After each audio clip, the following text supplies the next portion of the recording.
नमस्कार, अस्सलाम वालेकुम। आप देख रहे हैं आई4जी टीवी नेटवर्क। मैं हूं इंतजारुल हक। दोस्तों, आज के इस खास वीडियो शो में हम बात करेंगे मुगल काल के बारे में, मुगल शासन काल के बारे में। जैसा कि आप जान रहे हैं कि देश में इन दिनों मुगल, मुसलमान व वक्फ बोर्ड को लेकर राजनीतिक बहसें चल रही है। देश की राजधानी दिल्ली से लेकर गांव की गलियारों तक कई तरह की चर्चाएं हो रही है। अलग अलग तरीके से लोग तर्क दिए जाने लगे हैं। मुगल का शासनकाल कैसा रहा, इतिहास के पन्ने भी पलटे जाने लगे हैं।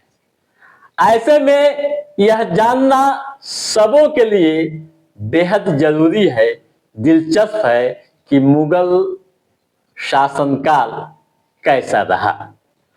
क्या मुगल शासक हिंदू विरोधी थे या सच्चाई कुछ और है?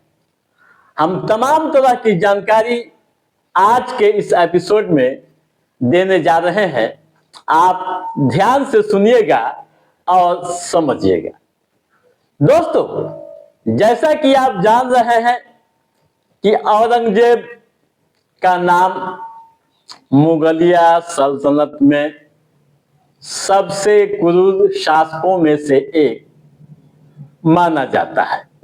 तो वहीं दूसरी तरफ अकबर व शाहजहां को इतिहासकार काफी लोकप्रिय बताते हैं।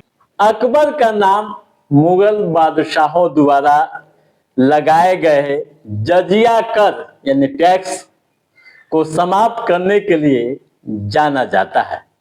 वहीं औरंगजेब का नाम हिंदुओं पर अत्याचार करने व फिर से जजिया टैक्स लगाने यानी कर लगाने के लिए जाना जाता है।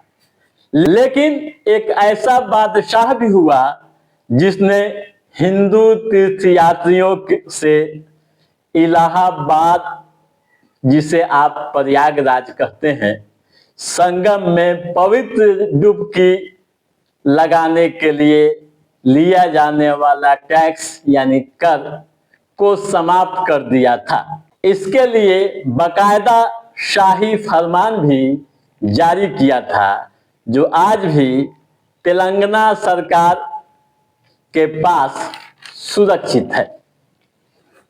कैसे, आइए यह भी आप समझ लीजिए।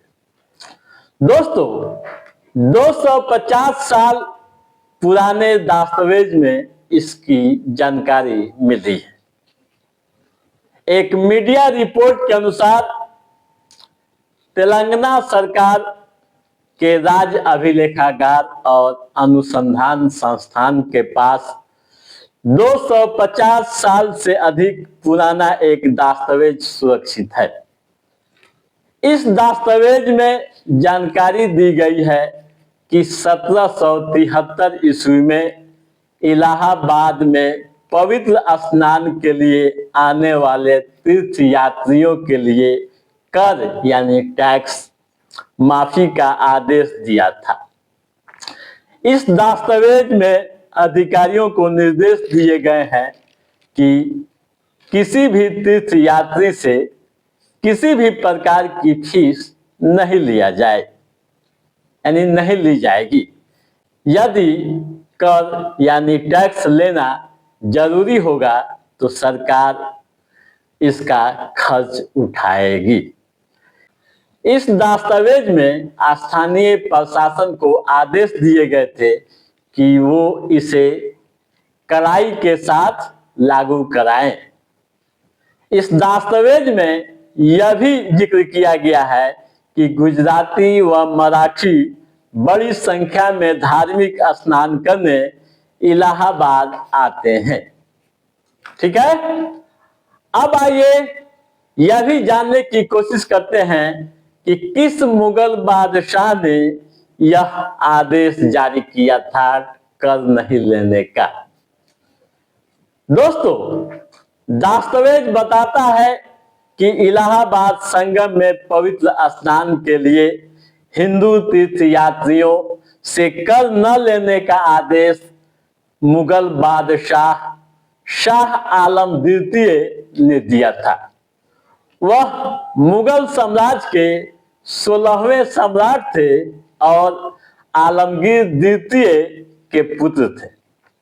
उनका शासन 1759 से लेकर 1806 तक रहा। हाथ से बने कागज के इस दस्तावेज पर शाही मुहर यानी शाह आलम का शाही मुहर भी है, जो इसकी प्रामाणिकता को दर्शाता है।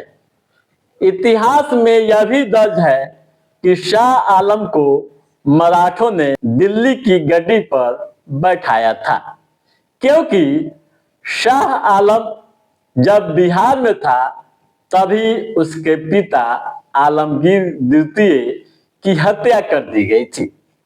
इस पर शाह आलम ने बिहार से ही खुद को दिल्ली का बादशाह घोषित कर लिया, लेकिन दिल्ली में दूसरी साजिश चल रही थी। यहाँ दिल्ली के इमाद व अमीरों के काम बख्श को पौत्र मुही उल मिल्लर को शाहजहां द्वितीय घोषित कर दिया और दिल्ली की सिंहासन पर बैठा दिया। उस समय इस तरह से शाह आलम तीन तरफ से दुश्मनों से घिरा हुआ था। ऐसे में मराठों ने उन्हें काफी मदद की और तख्त पर बैठाने में सहयोग किया। ठीक है दोस्तों, तो आप समझ गए होंगे तमाम तरह की बातें कि कौन वह बादशाह थे जिन्होंने हिंदू तीर्थ यात्रियों के लिए कर्ज नहीं लेने का आदेश दिया था। तो दोस्तों, आज के इस एपिसोड में बस इतना ही। कैसा रहा हमारा यह एपिसोड आप लाइक और कमेंट करके हमें जरूर बताइएगा। यदि आपने हमारे चैनल को सब्सक्राइब नहीं किया है तो सब्सक्राइब भी कर लीजिएगा, ताकि इस तरह की अहम जानकारियों से संबंधित जो भी अपडेट है उसे हम समय समय पर आपके बीच पहुंचाते रहेंगे। तब तक आप अपने दोस्त को दीजिए इजाजत। नमस्कार।